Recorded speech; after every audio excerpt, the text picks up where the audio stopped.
الحمد لله الحمد لله الذي هدانا لهذا وما كنا لنهتدي لولا أن هدانا الله نحمده ونستعينه ونؤمن به ونتوكل عليه ونعوذ بالله من شرور أنفسنا ومن سيئات أعمالنا من يهده الله فلا مضل له ومن يضلله فلا هادي له ونشهد أن لا إله إلا الله وحده لا شريك له ونشهد أن محمدا عبده ورسوله أرسله بالهدى ودين الحق ليظهره على الدين كله ولو كره المشركون اللهم صل على محمد وعلى آل محمد كما صليت على إبراهيم وعلى آل إبراهيم وبارك على محمد وعلى آل محمد كما باركت على إبراهيم وعلى آل إبراهيم في العالمين إنك حميد مجيد أما بعد فإن خير الحديث كتاب الله وخير الهدي هدي محمد صلى الله عليه وسلم وشر الأمور محدثاتها وكل بدعة ضلالة أيها الناس أوصيكم وإياي أولا بتقوى الله رب اشرح لي صدري ويسر لي أمري واحلل عقدة من لساني يفقهوا قولي إن أريد إلا الإصلاح ما استطعت وما توفيقي إلا بالله عليه توكلت وإليه أنيب أعوذ بالله من الشيطان الرجيم بسم الله الرحمن الرحيم واذكروا الله في أيام معدودات ومن تعجل في يومين فلا إثم عليه ومن تأخر فلا إثم عليه لمن اتقى واتقوا الله واعلموا أنكم إليه تحشرون صدق الله العلي العظيم. ബഹുമാന്യരായ സത്യവിശ്വാസികളെ, വിശ്വാസിനികളെ, റബ്ബ് സുബ്ഹാനഹു വ തആലയുടെ കൽപ്പനകൾ ജീവിതത്തിലുടനീളം പാലിച്ചുകൊണ്ട് അവന്റെ വിധി വിലക്കുകൾ സൂക്ഷിച്ച് ജീവിക്കണമെന്ന് ആദ്യമായി എന്നോടും തുടർന്ന് എൻ്റെ സഹോദരന്മാരോടും ഉപദേശിക്കുന്നു. അല്ലാഹു സുബ്ഹാനഹു വ തആല സംഘാടകനായിട്ടുള്ള അവൻ സ്ഥലവും ദിവസങ്ങളും അജണ്ട അഥവാ പ്രോഗ്രാമും തീരുമാനിച്ച ലോക മുസ്ലിം പ്രതിനിധികളുടെ ഒരു മഹാസംഗമം മക്കയിൽ സമാപിച്ചിട്ട് ഇന്നേക്ക് 13 ദിവസമായി. ഹാജിമാരും ഹാജമാരുമൊക്കെ അവിടെ നാടും വീടും അണഞ്ഞുകൊണ്ടിരിക്കുന്നു. 165 രാഷ്ട്രങ്ങളിൽ നിന്ന് ലക്ഷങ്ങൾ ഈ സംഗമത്തിൽ പങ്കെടുത്തു. അള്ളാഹുവിൻ്റെ ആഹ്വാനത്തിന് ഉത്തരം നൽകിക്കൊണ്ട് വർഷാവർഷം ഇത്രയും ലക്ഷങ്ങൾ ഒത്തുകൂടുന്ന ഒരു വലിയ സംഗമം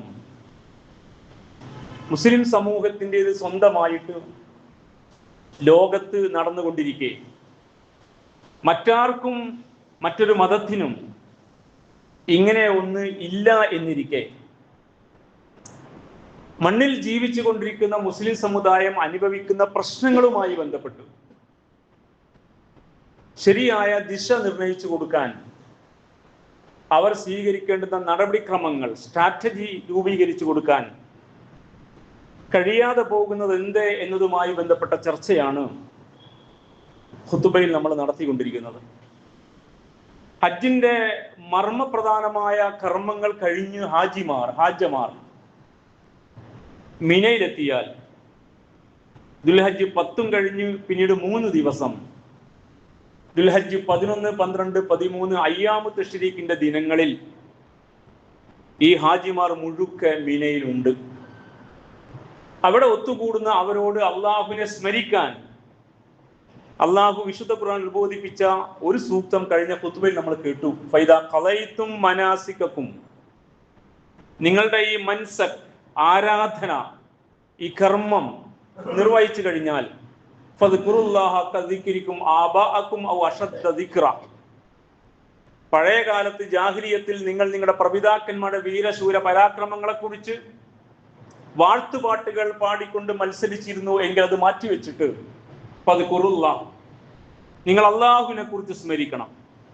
അത് നിങ്ങളുടെ കാരണന്മാരെ ഓർത്തതുപോലെ ആയാൽ പോരാ. അശ്രദ്ധ ദിക്ർ, അതിനേക്കാളും കേമമായ, ഗൗരവതരമായ, സീരിയസ് ആയ, കഠിനതരമായ സ്മരണയാണ് നടക്കേണ്ടത്. അപ്പൊ 3 ദിവസം പിന്നീട് അവിടെ ഈ ദിക്ർ നടക്കണമെന്നാണ് ഖുർആൻ. ദിക്ർ എന്ന് പറഞ്ഞാൽ 2 വിധത്തിലുണ്ടെന്ന് മഹാരഥന്മാരായ പണ്ഡിതന്മാർ. ഒന്ന് വ്യക്തിപരമായ ദിക്റാണ്, രണ്ടാമത്തെ സാമൂഹികപരമായ ദിക്റാണ്. അത് രണ്ടും ഉൾക്കൊള്ളുന്നതാണ് ദിക്ർ. വ്യക്തിപരമായ ദിക്ർ നമ്മുടെ ആത്മീയതയുടെ ഭാഗമായി നാം ചൊല്ലുന്ന തസ്ബീഹും തക്ബീറും തഹ്മീദും തഹ്ലീലും സ്വലാത്തും ഒക്കെയാണ്. എന്നാൽ സാമൂഹികമായ ദിക്ർ ഇസ്ലാമിന്റെ പ്രായോഗികതയുമായി ബന്ധപ്പെട്ട ഉത്ബോധനങ്ങളാണ്.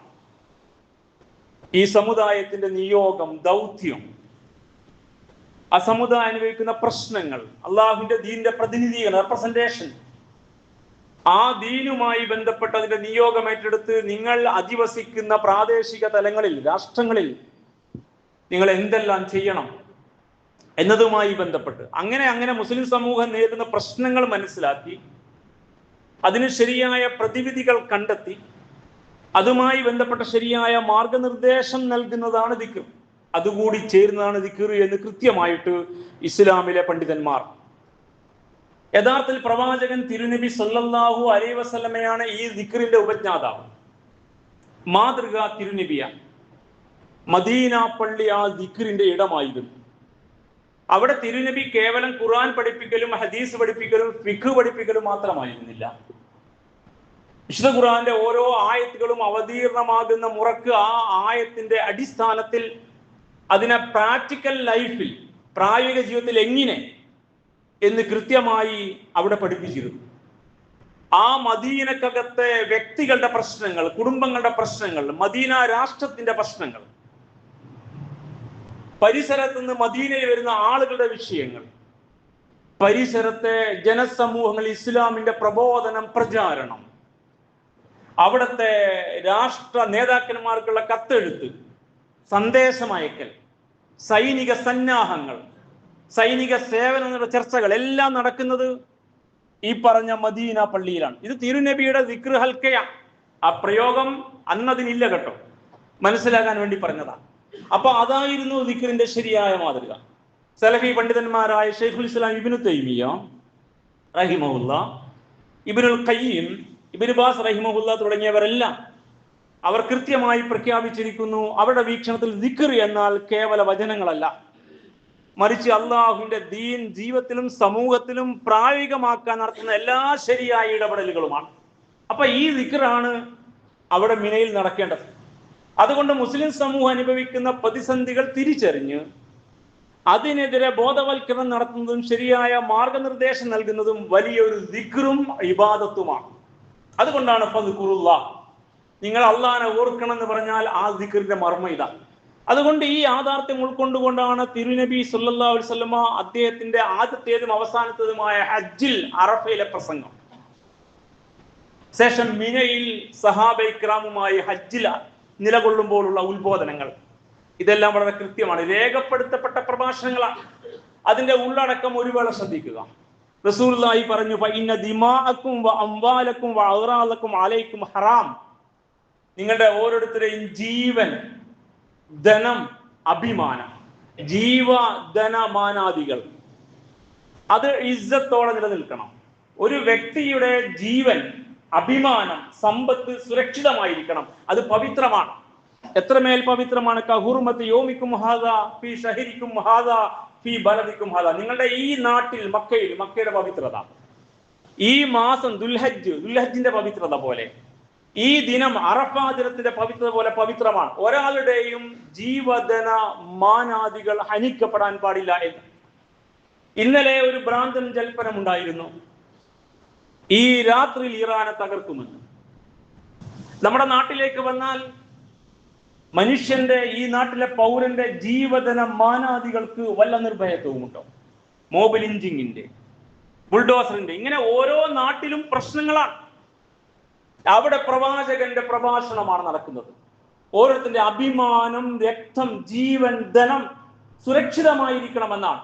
അപ്പോൾ ആ പ്രഭാഷണത്തിന്റെ ഉള്ളടക്കം കേവലം തസ്ബീഹല്ല, തക്ബീറല്ല. ഇനിയും മുന്നോട്ട് പോയാൽ വംശീയമായ സമത്വവും വിവേചന വിരുദ്ധതയും. കറുത്തവൻ വെളുത്തവൻ വിവേചനം, സവർണൻ അവർണ വിവേചനം, പാശ്ചാത്യൻ പൗരസ്ത്യൻ വിവേചനം, ഉള്ളവൻ ഇല്ലാത്തവൻ, അങ്ങനെ തുടങ്ങി സകല വിവേചനങ്ങളുടെയും കടക്കൽ കത്തിവെക്കുന്ന പ്രഭാഷണം. അയ്യുഹന്നാസ്, മനുഷ്യരെ, മുസൽമാന്മാരെ എന്നല്ല, ഇസ്ലാമിന്റെ നിയോഗവും ദൗത്യവും അങ്ങനെ മനുഷ്യരോടാണ്. അയ്യുഹന്നാസ് തിരുനബിയുടെ വർത്തമാനമാണ്. അലാ ഇന്ന റബ്ബക്കും വാഹിദ് വ ഇന്ന അബാക്കും വാഹിദ്. നിങ്ങളുടെ രക്ഷിതാവ് ഒരാളാണ്, നിങ്ങളുടെ പിതാവ് ഒരാളാണ്. ഒരു പിതാവിന്റെ മക്കളാ നിങ്ങൾ. One God one creed. നിങ്ങൾ ഒറ്റ ജനതയാണ്, നിങ്ങൾക്കുള്ള തമ്പുരാൻ മാത്രം. അതുകൊണ്ട് അറബിക്ക് അനറബിയേക്കാൾ പവിത്രതയില്ല, വെളുത്തവന് കറുത്തവനേക്കാൾ മേന്മയില്ല. റെഡ് ഇന്ത്യൻസ്, ചുവന്നവർ, ബ്ലാക്ക്, കറുത്തവർ, ഒരു വ്യത്യാസവുമില്ല. മനുഷ്യർ ഒന്നാണെന്ന ഈ സമത്വത്തിന്റെ കൃത്യമായ വർത്തമാനം പറയുമ്പോൾ അത് വല്ലാത്തൊരു വിപ്ലവാത്മകമായ ഉള്ളടക്കമാണ്. ലോകത്ത് ഇതൊക്കെ നടന്നുകൊണ്ടിരിക്കുന്ന വിവേചനം, അരികുവൽക്കരിക്കപ്പെടുന്നവർ, പ്രാന്തവൽക്കരിക്കപ്പെടുന്നവർ, മാറ്റി നിർത്തപ്പെടുന്നവർ, കൊല ചെയ്യപ്പെടുന്നവർ, ജീവിക്കാൻ അർഹതയില്ലാത്തവർ, രാഷ്ട്ര അതിർത്തിക്കകത്ത് ജയിലിൽ കഴിയുന്നത് പോലെ മനുഷ്യർ കഴിഞ്ഞുകൊണ്ടിരിക്കുകയാണ്. ഇതൊക്കെ നടന്നുകൊണ്ടിരിക്കുന്ന ഒരു കാലത്താണ്. അപ്പോൾ ആ പ്രസംഗത്തിന്റെ ഉള്ളടക്കം കേവലമായ ദിക്റല്ല, അത് വല്ലാത്ത മർമ്മമുള്ള മനുഷ്യന്റെ പ്രശ്നങ്ങളെ അഡ്രസ് ചെയ്യുന്ന പ്രഭാഷണം. സ്ത്രീകളുടെ സുരക്ഷ, നാരീ സുരക്ഷയെ കുറിച്ച് ഗീർവാണം മുഴക്കുന്ന ഒരു ഭരണാധികാരി ഓടി നടക്കുന്ന കാലത്താണ് നമ്മൾ ജീവിക്കുന്ന ഇന്ത്യയിൽ. തെരുവിൽ വേസ്റ്റ് കൂനയിൽ നിന്ന് പെൺകുട്ടികളെ, മൃതപ്രായത്തിലായവരെയും മരിച്ചവരെയും കശ്മലന്മാർ പിച്ച് ചീഞ്ഞ് വലിച്ചെറിഞ്ഞത് വാരിയെടുക്കുന്ന അമ്മമാരുടെ രോദനം ഉത്തരേന്ത്യയിൽ നമ്മൾ കണ്ടുകൊണ്ടിരിക്കുകയാണ്. അവിടെയാണ് ഈ പ്രഖ്യാപനത്തിന്റെ മർമ്മം. ഹബീബിന്റെ വചനമാണ്. സ്ത്രീകളുടെ അതിൽ പടച്ചവനെ ഭയപ്പെടണം, നിങ്ങൾ അവർ ആദരിക്കപ്പെടണം, നിങ്ങളുടെ ഭാര്യമാർ ആദരിക്കപ്പെടണം, നിങ്ങളുടെ സഹോദരിമാർ ആദരിക്കപ്പെടണം, നിങ്ങളുടെ ഉമ്മമാർ ആദരിക്കപ്പെടണം, നിങ്ങളുടെ പെൺമക്കൾ ആദരിക്കണം. എല്ലാ സ്ത്രീകളും, ഓരോ സ്ത്രീയും ആരുടെയൊക്കെയോ സഹോദരിയാണ്, ആരുടെയൊക്കെയോ ഭാര്യയാണ്, ആരുടെയൊക്കെയോ അമ്മയാണ്, ആരുടെയൊക്കെയോ മകളാണ്. ഈ അവസ്ഥയില്ലാത്ത ഒരു സ്ത്രീയും മണ്ണിലില്ല. എങ്കിൽ ആ തിരുവചനം എത്രമേൽ മർമ്മമുള്ള ഊന്നലുള്ള ഒന്നാണ്. ആ കാലത്തെ പ്രഭാഷണമാണ്. ഇന്നും അത് അനിവാര്യമായി വന്നിരിക്കുകയാണ്. സാമ്പത്തിക ചൂഷണത്തിന്റെ സകല വേരുകളെയും അറുത്തെറിഞ്ഞു പ്രവാചകൻ. സാമ്പത്തിക ഏറ്റവും പ്രതീകമാണ് പലിശ. അതുകൊണ്ട് അലാവ ഇന്ന കുല്ല റിബാ കാന ഫിൽ ജാഹിലിയത്തി മൗദൂൻ, ഇവിടെ നിലനിരുന്ന എല്ലാ പലിശയുടെ രൂപങ്ങളെയും ഞാൻ റദ്ദ് ചെയ്യുന്നു. വ ഇന്ന അവ്വല റിബാ അബ്ദഉ ബി റിബാ അമ്മി അൽ അബ്ബാസ്, എന്റെ അമ്മാവൻ പലിശക്കാരനായിരുന്നു. തിരുനബി പ്രസംഗത്തിൽ പറയാം അബ്ബാസ് റളിയല്ലാഹു തആലയെ കുറിച്ച്, അബ്ബാസിന് നിങ്ങൾ കൊടുക്കാനുള്ള പലിശ ഞാനിതാ റദ്ദ് ചെയ്തിരിക്കുന്നു, നിങ്ങൾ ആരതിന് പലിശ കൊടുക്കണ്ട, മൂലധനം കൊടുത്താൽ മതി എന്ന് പറഞ്ഞുകൊണ്ട് സ്വന്തം കുടുംബത്തിൽ തുടങ്ങി സാമ്പത്തിക ചൂഷണത്തിന്റെ സകല വേരുകളെയും മറിക്കുന്ന പ്രഭാഷണം. ഇത് ഒരു പ്രഭാഷണമാണ്. അറഫയിലെ പ്രഭാഷണം, നമ്മൾ മനസ്സിലാക്കിയ ആത്മീയ പ്രഭാഷണങ്ങളും തിരുനബിയുടെ പ്രഭാഷണങ്ങളിൽ എത്രമേൽ അന്തരമുണ്ടെന്ന് സഹോദരന്മാരെ മനസ്സിലാക്കുക. അതിനപ്പുറത്ത് അഞ്ചാമത് തിരുനബിയുടെ പ്രസംഗത്തിന്റെ ഊന്നലിതായിരുന്നു വെറുപ്പിനെതിരെ, വെറുപ്പിന്റെ രാഷ്ട്രീയം അവസാനിപ്പിക്കുക എന്ന. ഇന്നും പ്രസക്തമല്ലേ ഇത്? എന്തെല്ലാം വെറുപ്പിന്റെ രാഷ്ട്രീയങ്ങളാണ് നടക്കുന്നത്. നമ്മുടെ നാട്ടിന് പുറത്ത് വരെ പാർട്ടി പക്ഷപാതിത്വം വെറുപ്പായി മാറി. കൊലപാതക രാഷ്ട്രീയത്തിൽ ഹോമിക്കപ്പെട്ട മുസ്ലിം ജീവനുകൾ ഏത് പക്ഷത്താൽ എത്രയാണെന്ന് നിങ്ങൾക്കറിയാമോ? എവിടെയാണ് നമ്മുടെ കയ്യിൽ ഇസ്ലാം ഉള്ളത്? ഏത് പാർട്ടിയിലാണ് നമ്മളൊക്കെ ചേർന്നിരിക്കുന്നത്? അലാ കുല്ലു ഷൈഇൻ മിൻ അംറിൽ ജാഹിലിയത്തി തഹത ഖദമയ്യ മൗദൂഅൻ, ജാഹിലിയ കാലത്തെ കുടിപ്പകയുടെ സകല വെറുപ്പിനെയും കൊലയെയും ഞാനിതാ എന്റെ കാൽ കീഴിൽ ചവിട്ടി ഇറക്കുന്നു. വദിമാഉൽ ജാഹിലിയത്തി മൗദൂഅത്തുൻ, പകയുടെ രക്തപങ്കിലമായ ചരിത്രം റദ്ദ് ചെയ്യപ്പെട്ടിരിക്കുന്നു, ഇത് ആവർത്തിക്കാൻ പാടില്ല എന്ന് തിരുനബിയുടെ പ്രഭാഷണത്തിലെ അഞ്ചാമത് ഊന്നലാണ്. അങ്ങനെ ഈ കാഴ്ചപ്പാടിൽ എഴുന്നേൽക്കുന്ന ഒരു സമുദായം ഹാജിമാർ അറഫയിൽ ഒത്തുകൂടിയവരാ തിരുനബിയുടെ ഹജ്ജിൽ. അവരുണ്ടാകണം മണ്ണിൽ. അവരാണ് പരക്കേണ്ടത് ലോകത്തേക്ക്. അവരാണ് നാടുകളിലേക്ക്, വീടുകളിലേക്ക്, ഗ്രാമങ്ങളിലേക്ക് എത്തിപ്പെടേണ്ടത്. ഈ ഹജ്ജ് കഴിഞ്ഞാൽ അവരതിന് കരുത്തരാക്കുന്ന ഊന്നലാണ് ആറാമത് പ്രഭാഷണത്തിലെ ഊന്നൽ. ഇന്നക്കും സതൽഖൗന റബ്ബക്കും, നിങ്ങൾ നിങ്ങളുടെ റബ്ബിന്റെ അടുക്കൽ ഹാജരാക്കപ്പെടും. റബ്ബുമായി നിങ്ങൾ കണ്ടുമുട്ടും. ഫയസ്അലുക്കും അൻ അഅ്മാലിക്കും, നിങ്ങളുടെ പ്രവർത്തനങ്ങൾ വിചാരണ ചെയ്യും. അതുകൊണ്ട് കൃത്യമായ പരലോകബോധത്തോടെ അള്ളാഹുവിന് മുമ്പിൽ കണ്ടുകൊണ്ട് വേണം മണ്ണിൽ നിങ്ങൾ ജീവിക്കാൻ. മുസൽമാന്മാർ ഈ ഹജ്ജ് കഴിഞ്ഞ് വരുമ്പോൾ അവർക്ക് പ്രവർത്തിക്കാൻ ഊർജമാകുന്നത്, അവരെ പ്രൊമോട്ട് ചെയ്യുന്നത്, അവർക്ക് ഇൻസ്പിറേഷൻ നൽകുന്നത് ഈ പറഞ്ഞ വാക്യമാണ്, അള്ളാഹ്, പരലോകം, വിചാരണ. അതുകൊണ്ട് അതിലൂന്നിയാണ്. 7ാമത് വർത്തമാനം, കാലം എങ്ങനെ മാറിയാലും, ഇസങ്ങൾ ഏതൊക്കെ വന്നാലും, ബഹളങ്ങൾ എന്തൊക്കെ നടന്നാലും, നിങ്ങൾ ഈ യാഥാർത്ഥ്യം, ഈ ഐഡിയോളജി വിട്ടുപോകാൻ പാടില്ല. നിങ്ങൾ ഇസ്ലാമിനെ വിട്ടുപോകുന്ന അവസ്ഥ വരാതിരിക്കാൻ നിങ്ങൾ എന്ത് ചെയ്യണം? വഖദ് തറക്തു ഫീകും മാ ലൻ തദില്ലു ബഅദഹു ഇൻ തസംതും ബി. എനിക്ക് ശേഷം, എന്റെ മരണശേഷവും നിങ്ങൾക്ക് ഇസ്ലാമിൽ കരുത്തോടെ തുടരാൻ കഴിയും. ഈ 2 എണ്ണം നിങ്ങൾക്ക് വിട്ടേച്ചു പോവുകയാണ് ഞാൻ. അത് നിങ്ങൾ മുറുകെ പിടിക്കണം. കിതാബല്ലാഹി വസുന്നത നബിയിഹി, അള്ളാഹുവിന്റെ ഗ്രന്ഥവും അവന്റെ പ്രവാചകന്റെ ചര്യയും. അങ്ങനെയാണ് ഇസ്ലാം ഇന്ന് ജാതിയായി മാറി. കിതാബുണ്ടോ? ഉണ്ട്. പാരായണം നടക്കുന്നു, റമദാൻ ഖത്മ് തീർക്കുന്നു. സുന്നത്തുണ്ടോ? ഉണ്ട്. സുന്നത്തൊക്കെ നടക്കുന്നുണ്ട്. പക്ഷെ മർമ്മം എന്താ? ഇസ്ലാം ഊരിക്കളയപ്പെടും. പുതിയ കാലഘട്ടത്തിൽ ചിന്താധാരകൾ കയറി വന്നപ്പോ, ultra secularist, ultra feminist, ultra liberalist ധാരണകൾ വന്നപ്പോ, വേഷഭൂഷാദികൾ മുസ്ലിമായിരിക്കെ തന്നെ ഇസ്ലാമിന്റെ കാഴ്ചപ്പാട് നഷ്ടപ്പെട്ടു, നിലപാട് നഷ്ടപ്പെട്ടു, കൾച്ചർ സംസ്കാരം നഷ്ടപ്പെട്ടു. അങ്ങനെ ഒരു ജാതി ഇസ്ലാമായിട്ട് സമൂഹമാണ്. അങ്ങനെ മാറാതിരിക്കാൻ ആ കിതാബും സുന്നത്തും ലൈവായിട്ടുണ്ട് ഇവിടെ. ഞാൻ അള്ളാഹുവിന്റെ വിളിക്കും, തിരിച്ചു പോകും, എന്റെ മരണശേഷം നിങ്ങൾ വഴിവെടുക്കാൻ പാടില്ല എന്നതായിരുന്നു ആ പ്രഭാഷണത്തിലെ 7ാമത് ഊന്നൽ. 8ാമത്, നിങ്ങൾക്ക് ഒരു മിഷൻ ഉണ്ട്, അതുകൊണ്ട് നിങ്ങൾക്ക് വിഷൻ ഉണ്ടാവണം എന്ന് ആ ഹാജി റസൂലുള്ളാഹി പറഞ്ഞു. അതാണ് ഈ ഹജ്ജിൽ പങ്കെടുത്ത് നിങ്ങൾ ഹജ്ജ് കഴിഞ്ഞു പോയാൽ ഈ സന്ദേശം എത്താത്തവർക്ക് എത്തിക്കണം. നിങ്ങളുടെ നാട്ടിലുണ്ട് ഒരുപാട്, പക്ഷെ എല്ലാവരും വന്നിട്ടില്ല. ഇന്നും എല്ലാവരും ഹജ്ജിനോടെ പോയിട്ടില്ല. ഓരോ മഹലിൽ നിന്നും ഏതാനും പ്രതിനിധികൾ, ചിലപ്പോൾ ഒരു മഹലിൽ നിന്ന് ആരും ഉണ്ടായിക്കൊള്ളണമെന്നില്ല. പക്ഷെ നിങ്ങൾ തിരിച്ചു വന്നാൽ നാട്ടിൽ കുറെ മനുഷ്യർ, അവർക്ക് എത്തിക്കണം ഈ സന്ദേശം. അതുകൊണ്ട് നിങ്ങൾക്ക് ഒരു മിഷൻ ഉണ്ട്, ഒരു ദൗത്യം. നിങ്ങൾ ഇത് ഏറ്റെടുക്കേണ്ടവർ. പ്രവാചക നിയോഗം നിങ്ങൾ ഏറ്റെടുക്കണം. പ്രവാചകത്വം അവസാനിച്ചിരിക്കുന്നു, പക്ഷേ പ്രവാചക നിയോഗം അരിസാല, അത് നിലനിൽക്കണം. അതുകൊണ്ട് നിങ്ങൾക്ക് വിഷൻ ഉണ്ടാവണം. നിങ്ങൾ കേവലം ഒരു ജാതിയല്ല, ഒരു മുസ്ലിം ജാതി, ഹൈന്ദവ ജാതിയെ പോലെ, ക്രൈസ്തവ ജാതിയെ പോലെ, ഉപജാതികളെ പോലെ ഒരു ജാതി. അവർ ചർച്ചിൽ പോകുന്നു, മറ്റൊരു അമ്പലത്തിൽ നിങ്ങൾ പള്ളിയിൽ പോകുന്നു. അവരങ്ങനെയൊക്കെ വേഷം, നിങ്ങൾ ഇങ്ങനെയൊക്കെ വേഷം. അവരുടെ ജനന മരണ വിവാഹങ്ങൾ അങ്ങനെ, നമ്മുടെ ഇതിങ്ങനെ കഴിഞ്ഞു. അവർക്കവിടെ ആരാധന, നമുക്ക് ഇത്രയൊക്കെ ആയിപ്പോയ ഒരു ജാതിയായിട്ടാണ് നിങ്ങൾ അവസാനം. മിഷനുള്ള, ദൗത്യമുള്ള കൂട്ടരാകണം നിങ്ങൾ. നിങ്ങൾക്ക് നിയോഗമുണ്ട്. ആ നിയോഗം ഏറ്റെടുത്ത് മുന്നോട്ട് പോകാനുള്ള വിഷൻ, നല്ല കാഴ്ചപ്പാട് നിങ്ങൾക്ക് വേണം എന്നാണ് ആ പ്രഭാഷണത്തിലെ അവസാനത്തെ ഊന്നൽ. ആലോചിച്ച് നോക്കൂ, നിങ്ങൾ ബോധപൂർവം ആവർത്തിച്ചതാ. ആ പ്രഭാഷണം ഒരു ആത്മീയ പ്രഭാഷണമാണ്. പക്ഷെ നമ്മൾ പരിചയിച്ച ആത്മീയതയല്ല. മനുഷ്യൻ അനുഭവിക്കുന്ന സകല പ്രശ്നങ്ങളും കൃത്യമായ മൂർച്ചയുള്ള കാഴ്ചപ്പാട്, നിലപാട് സമർപ്പിച്ചുകൊണ്ട് ഒരു സമുദായത്തെ പ്രബലപ്പെടുന്ന, കരുത്തരാക്കുന്ന, ശക്തരാക്കുന്ന, ആയുധമണിയിക്കുന്ന പ്രഭാഷണം. ഇതായിരുന്നു അറഫ പ്രഭാഷണം. ഇനി നിങ്ങൾ തിരുനബിക്ക് ശേഷം വരിക 4 ഖലീഫമാരുടെ കാലം, ഖുലഫാഉർ റാഷിദീങ്ങളുടെ കാലഘട്ടം, അബൂബക്കർ സിദ്ദീഖ്, ഉമർ ഫാറൂഖ്, ഉസ്മാൻ അഫ്ഫാൻ, അലി ഇബ്നു അബീ ത്വാലിബ് റളിയല്ലാഹു തആല അൻഹും. ഈ 4 പേരുടെയും കാലത്തെ പ്രഭാഷണം രേഖപ്പെടുത്തിയിട്ടുണ്ട്. അറഫയിലെ, മിനയിലെ ഉത്ബോധനങ്ങൾ, ഇടപെടലുകൾ. അത്ഭുതപ്പെട്ടു പോകും നമ്മൾ പഠിച്ചാൽ, നമ്മെ ആരൊക്കെയോ പഠിപ്പിച്ചാൽ, നമ്മെ ആരൊക്കെയോ വഞ്ചിച്ച ആ ഇസ്ലാം അല്ല, അതിൽ നിന്ന് മനസ്സിലാകും. രാഷ്ട്രവും രാഷ്ട്ര സംബന്ധിയായ കാര്യങ്ങളും, മനുഷ്യനും മനുഷ്യൻ അനുഭവിക്കുന്ന പ്രശ്നങ്ങളും, മുസ്ലിം സമുദായവും സമുദായിക പ്രശ്നങ്ങളൊക്കെ ഇസ്ലാമിന് പുറത്താണെന്നും, ആകപ്പാടെ നിസ്കാരത്തിന്റെ ഷർത്തും ഫർളും വുളു മുറിയുന്ന കാര്യവും കുളിയുടെ കാര്യവും മാത്രമാണ് ഇസ്ലാം എന്നും ആരോ നമ്മളെ പഠിപ്പിച്ചതാ. എന്നാൽ ഈ ഖുലഫായുടെ കാലത്തെ പ്രഭാഷണം നോക്കുക. അബൂബക്കർ സിദ്ദീഖ് റളിയല്ലാഹു തആല അൻഹു ഹജ്ജിന്റെ അമീറായിട്ട് തിരുനബിക്ക് ശേഷം അതേ അറഫയിൽ പ്രസംഗം, മിനയിൽ ഉത്ബോധനം. അതിലതിന്റെ ഊന്നൽ ഭരണഘടനയുടെയും സമത്വത്തിന്റെയും പ്രഖ്യാപനമായിരുന്നു. തിരുനബിക്ക് ശേഷമുള്ള രാജ്യം ഏറ്റെടുത്ത ഭരണാധികാരിയാണ്. അതുകൊണ്ട് ഭരണാധികാരിയും ജനങ്ങളും തമ്മിലുള്ള കരാർ എന്താണെന്ന് ഊന്നിയിട്ട് അദ്ദേഹം പ്രസംഗം നടത്തിയത്. എന്റെ മുമ്പിൽ നിങ്ങൾ ദുർബലനായ ഒരുത്തന്റെ അവകാശം അവന് കിട്ടും വരെ അവൻ ശക്തനായിരിക്കും. അദ്ദേഹത്തിന്റെ വാചക ഇത്തിരി മനസ്സിലാക്കാൻ ചിന്ത ആവശ്യമുള്ള ഒരു പ്രയോഗമാണ്.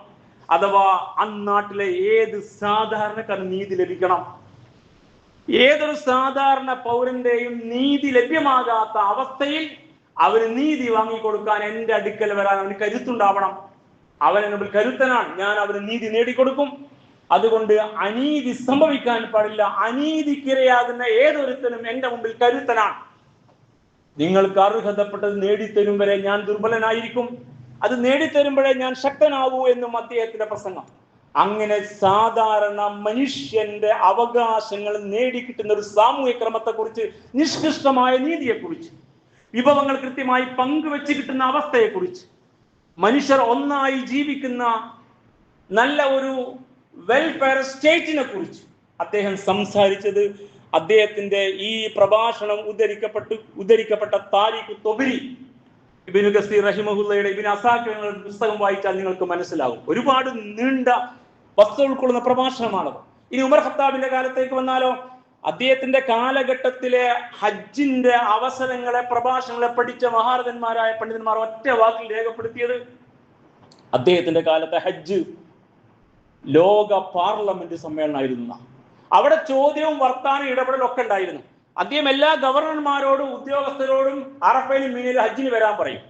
വിശാലമായ രാഷ്ട്രത്തിന്റെ ഭരണാധികാരിയാണ് ഉമറുൽ ഫാറൂഖ് റളിയല്ലാഹു. ഇന്ത്യയിലെ സിന്ധു നദീ തടം വരെ നീണ്ടു കിടക്കുന്ന വിശാലമായ രാഷ്ട്രം. പ്രവിശ്യകൾ തിരിച്ചിട്ട് ഗവർണർമാരെ നിശ്ചയിച്ചിരിക്കുക, അവരോട് ഹജ്ജിന് വരാൻ പറഞ്ഞിരിക്കുക. ഹജ്ജിന് വരുന്ന ഓരോ ഗവർണർമാരെയും ഉദ്യോഗസ്ഥരെയും അവരെ ഓഡിറ്റ് നിർവഹിച്ച് അവരെ വിചാരണ ചെയ്യുന്നത് ഈ ഹജ്ജ് വേളയിലാണ്. അങ്ങനെ ഒരു ഹജ്ജ് ഉണ്ടാകാമോ? നമ്മൾ പഠിച്ച ഇപ്പോഴത്തെ ഇസ്ലാം അനുസരിച്ച് അത് പക്കാ രാഷ്ട്രീയമല്ലേ നമ്മുടെ കാഴ്ചപ്പാട്? അദ്ദേഹം ഹജ്ജിന് വരാൻ പറഞ്ഞിട്ട് അവരെ നിർത്തിയിട്ട് പ്രസംഗിക്കുക അധികാര ദുർവിനിയോഗത്തെ കുറിച്ച്. ജനങ്ങളെ മർദ്ദിക്കാനുള്ള സ്വത്ത് കവരാനോ അല്ല ഞാൻ ഗവർണർമാരെ നിയമിച്ച. അദ്ദേഹത്തിന്റെ വാക്യത്തിന്റെ അറബി ഭാഷയുടെ നേർ മലയാളം നിങ്ങളെ കേൾപ്പിക്കാം. ആർക്കെങ്കിലും ഗവർണർമാരിൽ നിന്ന് അക്രമം നേരിട്ടുണ്ടെങ്കിൽ ഈ ഹജ്ജ് വേളയിൽ ഇപ്പോൾ എഴുന്നേറ്റ് പറയണമെന്നാ. അവിടെ ഒത്തുകൂടിയ വിശാലമായ ജനസാഗരത്തെ സാക്ഷി നിർത്തിയിട്ട് നിങ്ങളുടെ നാട്ടിൽ ഈ ഖിലാഫത്തിന്റെ ഭാഗമായി ഏൽപ്പിക്കേണ്ട ഗവർണർ, ആ ഗവർണർ അനീതി കാണിച്ച ഇപ്പോൾ പറയാം, നിങ്ങൾക്ക് ഇപ്പോൾ പറയാം എന്ന് ജനങ്ങളോട് പറഞ്ഞുകൊണ്ട് അവർ എഴുന്നേൽക്കുകയും സംസാരിക്കുകയും ചെയ്യുന്ന ഒരു ഹജ്ജ് നിങ്ങൾക്ക് ചിന്തിക്കാൻ കഴിയുമോ? നമ്മൾ മനസ്സിലാക്കിയ ഹജ്ജ് എന്താണ്? സാമൂഹികവും ക്ഷേമവും ഖജനാവും ബന്ധപ്പെടുത്തി അദ്ദേഹം ജനങ്ങളോട് പറഞ്ഞു, പൊതു ഖജനാവിലെ സ്വത്ത് ജനങ്ങളുടേതാണ്. ഒരു ഗവർണറും അന്യായമായി അണ കൈപ്പറ്റാൻ പാടില്ല. ഒരാളുടെയും ഗവർണറുടെയും കുടുംബം അന്യായമായിട്ട് അണ കൈപ്പറ്റാൻ പാടില്ല.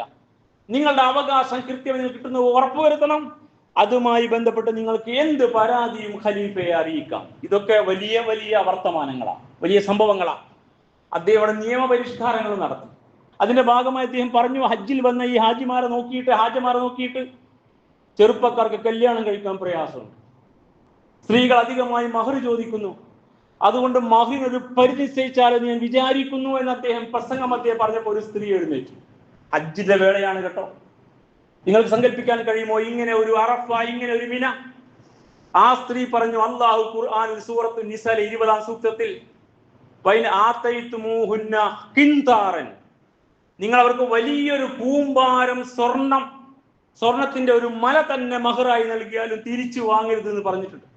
കിൻതാർ, വലിയ കൂമ്പാരമാണ്, സ്വർണത്തിന്റെ കൂമ്പാരം. അപ്പൊ അത്രയും മഹർ കേൾക്കാൻ അവകാശമുണ്ട്. അത് പരിമിതപ്പെടുത്താൻ ഉമറെ താങ്കൾക്ക് എന്താ അവകാശം? ആ സ്ത്രീ ചോദിച്ചപ്പോൾ ഉമർ പറഞ്ഞു, ഞാൻ തോറ്റു, ആ സ്ത്രീ ജയിച്ചു, അവരാണ് ശരി, എനിക്ക് തെറ്റുപറ്റി എന്നാണ്. ഇങ്ങനെ സംവാദം നടക്കുന്ന, അതാണ് ലോക പാർലമെന്റ് എന്ന് പറഞ്ഞത്. ചർച്ചയും സംവാദവും വിഷയങ്ങളും അവതരണവും ചോദ്യവും ഉത്തരവും ഒക്കെ ആയിട്ട് ആ നാട്ടിലെ ആ ഭരണ സംവിധാനത്തിന്റെ പരിധിക്കകത്ത് മനുഷ്യൻ അനുഭവിക്കുന്ന സകല പ്രശ്നങ്ങളും ഹജ്ജിൽ ചർച്ചയാണ്, മിനയിൽ ചർച്ചയാണ്, അറഫയിൽ ചർച്ചയാണ്. ഇങ്ങനെ ഒരു ഹജ്ജ് ഉണ്ടായിരുന്നു കൂട്ടരെ. കിതാബുൽ ഖറാജിലും താരീഖുൽ ഖുലഫായിലും ഒക്കെ ഇമാം സുയൂത്തി റഹിമഹുല്ല, ഖാലി അബൂ യൂസുഫ് റഹിമഹുല്ല ഒക്കെ ഈ വിഷയം കൃത്യമായി രേഖപ്പെടുത്തിയിട്ടുണ്ട്. ഇനി മൂന്നാമത് ഖലീഫ ഉസ്മാൻ അഫ്ഫാൻ റളിയല്ലാഹു തആല അൻഹു, അദ്ദേഹത്തിന്റെ കാലത്ത് ഇസ്ലാമിക ലോകം വിശാലമായിരിക്കും. അതുകൊണ്ട് തന്നെ ചില പ്രശ്നങ്ങൾ ഉണ്ടായിരുന്നു. ആഡംബരവും ധനത്തിന്റെ വരവും ഒക്കെ ആയിട്ട് അങ്ങനെ ചില പ്രശ്നങ്ങൾ, ചില ആഭ്യന്തര വിഷയങ്ങൾ, ചില ചില വിമത പ്രശ്നങ്ങൾ, ഇതെല്ലാം മുമ്പിൽ വെച്ചുകൊണ്ട് അദ്ദേഹം രാഷ്ട്രീയ ഐക്യവും സാമ്പത്തിക സുരക്ഷിതവുമായി ബന്ധപ്പെട്ട ഊന്നലുകളുള്ള പ്രഭാഷണങ്ങളാണ് അറഫയിൽ നടത്തിയത്. രാഷ്ട്രീയ ഐക്യം, ഫിത്നകൾക്കെതിരെ കരുതിയിരിക്കണം, ഇസ്ലാമിക സംവിധാനത്തെ തകർക്കാൻ അകത്ത് തന്നെ ശത്രുവെ ഉണ്ടാക്കി നമ്മുടെ ശത്രു കളിക്കും എന്ന് കൃത്യമായിട്ട് ഉത്ബോധിപ്പിച്ചു. അദ്ദേഹം ഒരു പ്രഖ്യാപനം നടത്തി, വിവിധ പ്രവിശ്യകളിൽ വിവിധ രീതിയിൽ ഖുർആൻ ഓതുന്നു. അങ്ങനെയാണ്, അന്നൊരു ഏകീകൃത ഖുർആനില്ല. ഓരോരുത്തരും എഴുതിയെടുത്തതും കല്ലിൽ കൊത്തിവെച്ചതും തുകൽ എഴുതിയതും ഒക്കെ അങ്ങനെ പറഞ്ഞ് അങ്ങനെയാണ്. പിന്നെ ഹിഫ്ളിന്റെ ഭാഗമായിട്ടുള്ള മനപ്പാടമാക്കിയതാണ്. അപ്പൊ ഈ അവസ്ഥക്ക് മാറ്റം ഉണ്ടാവണം. അങ്ങനെ ഖുർആനിന്റെ ക്രോഡീകരണം ഒരൊറ്റ ഖുർആനായിട്ട് 2 ചട്ടക്കുള്ളിൽ ഭദ്രമായി അതിനെ സംവിധാനിച്ചത് ഉസ്മാൻ അഫ്ഫാൻ റളിയല്ലാഹു തആല അൻഹുവാണ്. ഉസ്മാനി ലിപിയൊക്കെ വന്നത് അങ്ങനെയാണ്. ഈ പ്രഖ്യാപനം നടത്തിയത് ഹജ്ജിന്റെ വേളയിലാണ്. സാമ്പത്തിക ഉദാരതയെ പറഞ്ഞു, അർഹതപ്പെട്ട ജീവിക്കാൻ രണ്ടറ്റം മുട്ടിക്കാൻ കഴിയാത്ത എല്ലാവർക്കും ഖജനാവിൽ നിന്ന് മതിയായത് കൊടുക്കാൻ അത്താ എന്നാണ് അറബി ഭാഷയിൽ പറയാം. അത് വർദ്ധിപ്പിച്ചുകൊണ്ട് പ്രഖ്യാപനം നടത്തിയതും മക്കയിലെ ഹജ്ജിന്റെ വേളയിലാണ്. അപ്പോൾ ഭരണാധികാരികൾ ഹജ്ജിന് വന്നിട്ട് സമൂഹവുമായി ബന്ധപ്പെട്ട പ്രശ്നങ്ങളെ ഇതിവൃത്തമാക്കിക്കൊണ്ടുള്ള ദിക്ർ അവിടെ നടന്നിരുന്നു. 4-ാം ഖലീഫ അലി ഇബ്നു അബീ റളിയല്ലാഹു തആല അൻഹു കാലത്തേക്ക് വരുമ്പോൾ ആഭ്യന്തര പ്രശ്നങ്ങൾ മൂർച്ഛിച്ചൊരു കാലമായിരുന്നു. ജമൽ യുദ്ധം, സിഫീൻ യുദ്ധമൊക്കെ നടന്ന ആ കാലത്താണ്.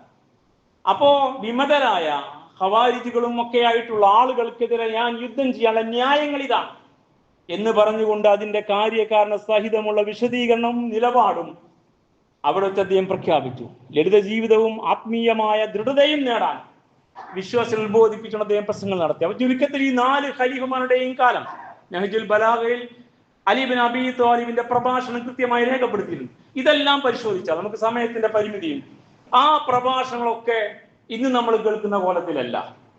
മുസ്ലിം സമുദായം അനുഭവിക്കുന്ന പ്രശ്നങ്ങളെ ഇതിവൃത്തമാക്കിക്കൊണ്ട് വിശുദ്ധ ഖുർആനും തിരുസുന്നത്ത് മുമ്പിൽ വെച്ച് അവർ ജീവിക്കുന്ന ഒരു ലോക സാമൂഹിക ക്രമത്തിനകത്ത് നിന്നുകൊണ്ട് കൃത്യമായ ദിശാബോധം നൽകാൻ ഈ നേതാക്കന്മാർ ശ്രമിച്ചിരുന്നു എന്നതാണ് നമുക്ക് മനസ്സിലായത്. അപ്പൊ അതുകൊണ്ട് അവിടെ നടക്കുന്ന ഈ മിനയിലെ ദിക്ർ നമുക്ക് പരിചയമുള്ള ദിക്റല്ല. ഇനി ഖുലഫാഇന്റെ കാലഘട്ടത്തിന് ശേഷം അമവി ഭരണകൂടം, അബ്ബാസി ഭരണകൂടം, ഉസ്മാനി ഭരണകൂടം, ഖിലാഫത്തുകൾ അങ്ങനെയാണ്. ആ കാലഘട്ടത്തിലെ മഹാരഥന്മാരായ പരിഷ്കർത്താക്കൾ, പണ്ഡിതന്മാർ, ഭരണാധികാരികൾ അവരെല്ലാം എങ്ങനെയാണ് അറഫയിലെ മിനയിലെ ഈ സഹവാസത്തെ, ഹാജിമാരുടെ ഒത്തുകൂടൽ ഉപയോഗിച്ചത് എന്ന് നിങ്ങൾ പഠിച്ചു നോക്കൂ. നമ്മൾ അത്ഭുതപ്പെട്ടു പോകും. ഏതാനും ആളുകളുടെ കാലഘട്ടത്തെ ലളിതമായിട്ട് പറയാം. ഉമർ അബ്ദുൽ അസീസ് റളിയല്ലാഹു തആല അൻഹു റഹിമഹുല്ലാഹ്, ഉമർ 2-ാമൻ എന്നറിയപ്പെടുന്ന അമവി ഭരണകാലത്ത് തന്റെ കയ്യിലേക്ക് ഭരണം കിട്ടിയപ്പോ ഖിലാഫത്തിന്റെ തനത് മാതൃകയിൽ ഇസ്ലാമിക സമൂഹത്തെ സംവിധാനിച്ച മുജദ്ദിദ് പരിഷ്കർത്താവ്, ആദ്യത്തെ പരിഷ്കർത്താവായി രേഖപ്പെടുത്തിയത് ഉമർ 2-ാമൻ എന്നാണ് ഇദ്ദേഹം അറിയപ്പെടുക.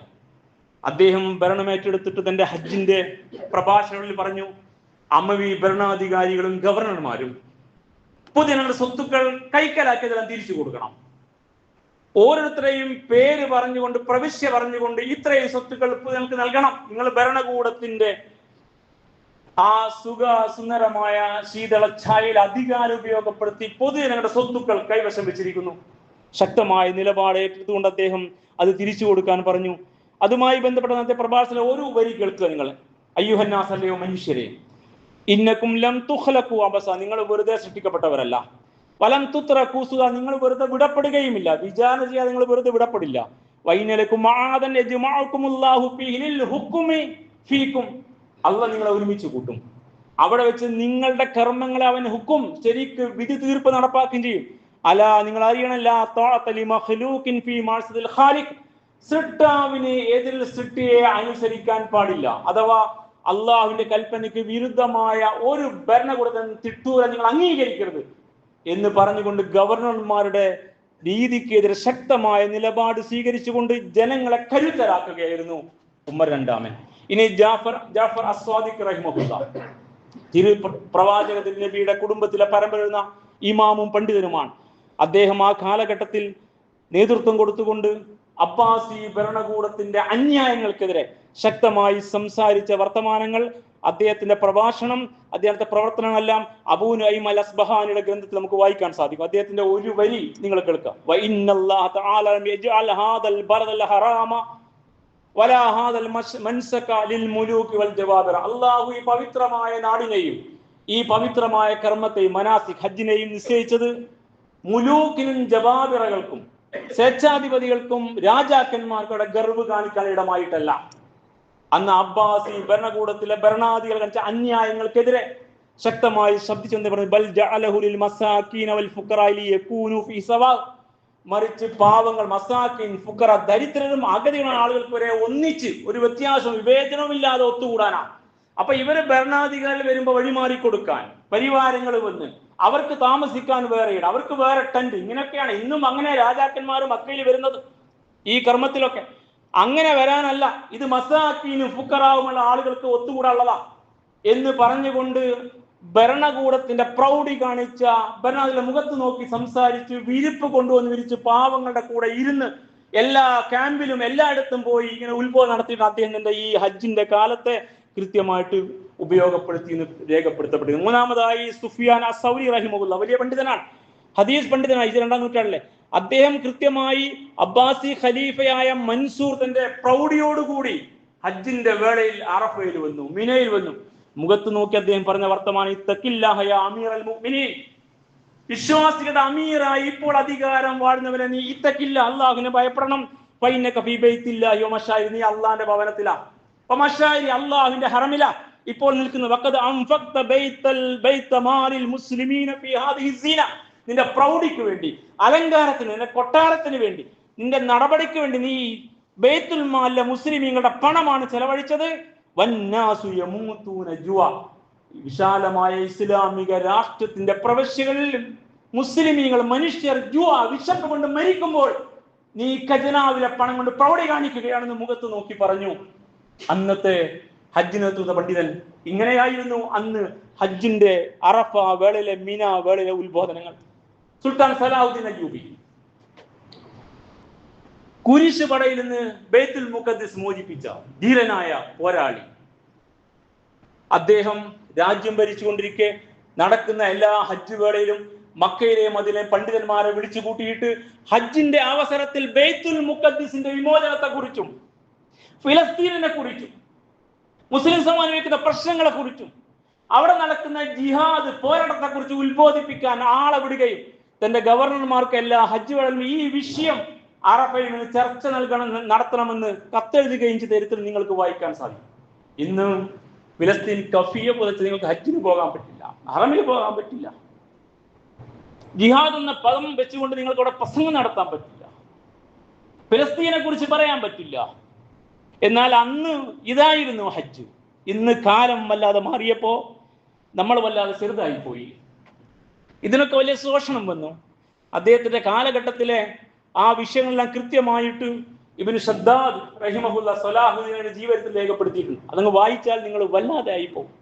അഞ്ചാമതായി ഇന്ത്യയിലെ പണ്ഡിതൻ ഷാ വലിയുല്ലാഹി ദഹ്ലവി 18-ാം നൂറ്റാണ്ടിലെ ഇന്ത്യൻ മുസൽമാനുടെ തകർച്ചയെ കുറിച്ച് നിരന്തരമായി പ്രസംഗിച്ചുകൊണ്ട് അദ്ദേഹം ഹജ്ജിന് പോയിട്ട് എല്ലാ ക്യാമ്പിലും മിനയിൽ ആളുകൾ താമസിക്കുന്നിടത്തൊക്കെ മുസ്ലിം സമുദായത്തിന്റെ ജീർണതയുടെ അടിസ്ഥാന കാരണം ഖുർആനും സുന്നത്തും കൈവിട്ടുള്ള മുന്നോട്ട് പോക്കാണെന്നും സാഹചര്യം മനസ്സിലാക്കി ഒറ്റക്കെട്ടായി ഇന്ന് മുന്നോട്ട് പോകാൻ കഴിയാതെ പോകുന്നതാണ് ഇന്ത്യയുടെ അനുഭവം വെച്ച് അദ്ദേഹം ജനങ്ങളെ ബോധവൽക്കരിച്ചു. അദ്ദേഹത്തിന്റെ ഒരു ഡയറി കുറിപ്പുണ്ട്, അൽ ഫുയൂലത്തുൽ ഹറമൈൻ, ഷാ വലിയുല്ലാഹി ദഹ്ലവിയുടെ ഗ്രന്ഥമാണ്. നിങ്ങൾക്ക് നിങ്ങളുടെ മൊബൈലിൽ വിരൽത്തുമ്പിൽ കിട്ടും.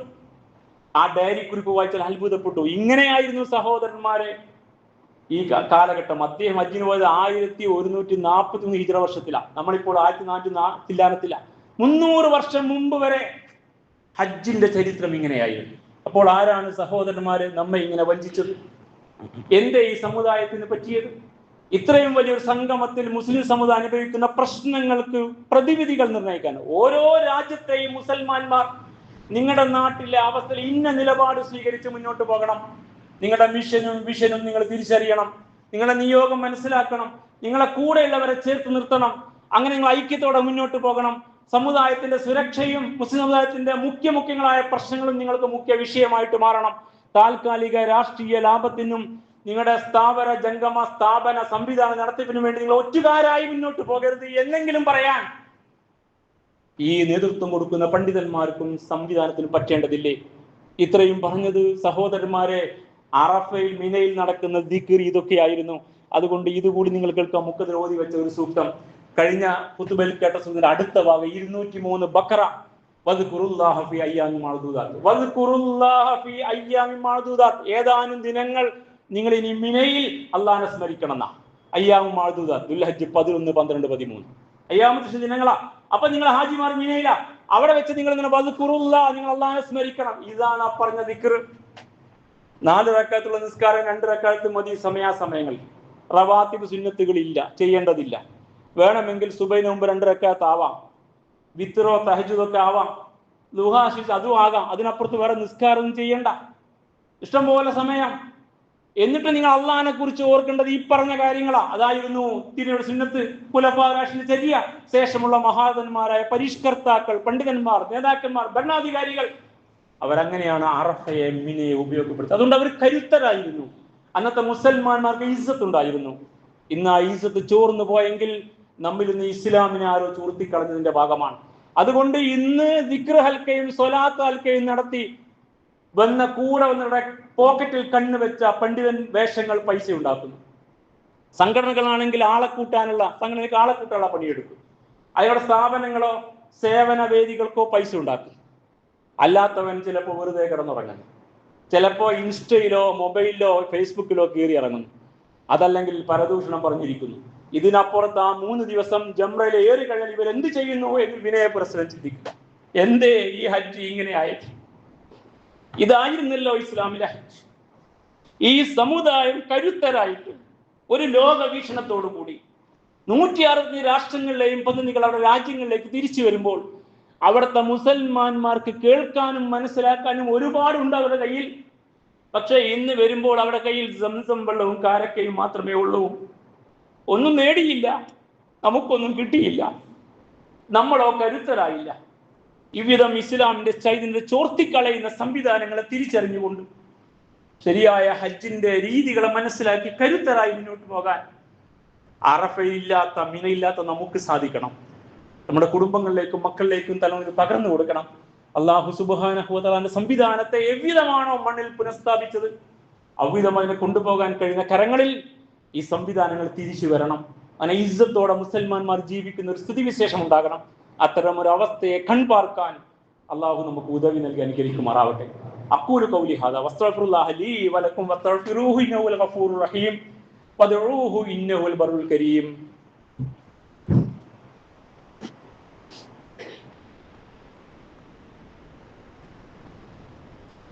അൽഹംദുലില്ലാഹി റബ്ബിൽ ആലമീൻ. അല്ലാഹുമ്മ സ്വല്ലി വസല്ലിം അലാ അബ്ദിക വറസൂലിക മുഹമ്മദിൽ അമീൻ വഅലാ ആലിഹി വഅസ്ഹാബിഹി അജ്മഈൻ. അയ്യുഹന്നാസു ഉസീകും സാനിയൻ ബിതഖ്വല്ലാഹ് യാ അയ്യുഹല്ലദീന ആമനു തഖുല്ലാഹ ഹഖ്ക തുഖാതി വലാ തമൂതുന്ന ഇല്ലാ വഅൻതും മുസ്ലിമൂൻ. ബഹുമാന്യരായ സഹോദരന്മാരെ, സഹോദരിമാരെ, അള്ളാഹുവിന്റെ വിധിവിലക്കുകൾ പാലിച്ച് ജീവിക്കണമെന്ന് ഒരിക്കൽ കൂടി ഉണർത്തുകയാണ്. അള്ളാഹു സുബ്ഹാനഹു വ തആല അവന്റെ ഇഷ്ടദാസന്മാരിൽ ദാസിമാരിൽ നാം ഏവരെയും ഉൾപ്പെടുത്തുമാറാവട്ടെ. നമ്മിൽ നിന്ന് വന്ന് ഭവിക്കുന്ന തെറ്റുകുറ്റങ്ങൾ അള്ളാഹു വിട്ടുകൊടുത്ത് മാപ്പാക്കി തരുമാറാവട്ടെ. നമ്മിൽ നിന്ന് മരിച്ചുപോയവർക്ക് അള്ളാഹു മഗ്ഫിറത്തും മർഹമത്തും നൽകുമാറാവട്ടെ. നമ്മുടെ രോഗികൾക്ക് നാഥൻ ശിഫയും ശമനവും നൽകി അനുഗ്രഹിക്കുമാറാവട്ടെ. പൂർണ്ണമായ ആയുസ്സും ആരോഗ്യവും നൽകി അവരെയും നമ്മയും അള്ളാഹു കാത്തിരക്ഷിക്കുമാറാവട്ടെ. നാം അനുഭവിക്കുന്ന പ്രയാസങ്ങൾ അള്ളാഹു ദൂരീകരിച്ച് എളുപ്പം നൽകുമാറാവട്ടെ. ജനിച്ച മണ്ണിൽ കാലുറപ്പിക്കാൻ അള്ളാഹു നമ്മെ സഹായിക്കുമാറാവട്ടെ. നമ്മുടെ നാശം കൊതിക്കുന്നവരുടെ നാശം അള്ളാഹു ഉറപ്പുവരുത്തുമാറാവട്ടെ. റബ്ബനാ ആതിനാ ഫിദ്ദുനിയ ഹസന വഫിൽ ആഖിറതി ഹസനതൻ വഖിനാ അദാബന്നാർ. അല്ലാഹുമ്മ ഗഫിർ ലിൽ മുഅ്മിനീന വൽ മുഅ്മിനാത്ത് വൽ മുസ്ലിമീന വൽ മുസ്ലിമാത്ത് അൽ അഹ്യാഇ മിൻഹും വൽ അംവാത്ത് ഇന്നക മുജീബുദ് ദഅവാതി യാ ഖാദിയൽ ഹാജാത്ത്. അല്ലാഹുമ്മ അഇസ്സൽ ഇസ്ലാമ വൽ മുസ്ലിമീൻ വഅദില്ല ശിർക വൽ മുശ്രികീൻ. അല്ലാഹുമ്മ അജിർനാ മിനൻ നാർ. അല്ലാഹുമ്മ അജിർനാ മിനൻ നാർ. അല്ലാഹുമ്മ അജിർനാ മിനൻ നാർ. ربنا اغفر لنا ولإخواننا الذين سبقونا بالإيمان ولا تجعل في قلوبنا غلا للذين آمنوا ربنا إنك رؤوف رحيم. ربنا تقبل منا إنك أنت السميع العليم وتب علينا إنك أنت التواب الرحيم واغفر لنا يا غافر المذنبين وارحمنا بأنواع رحمتك يا أرحم الراحمين. سبحان ربك رب العزة عما يصفون وسلام على المرسلين والحمد لله رب العالمين. آمين.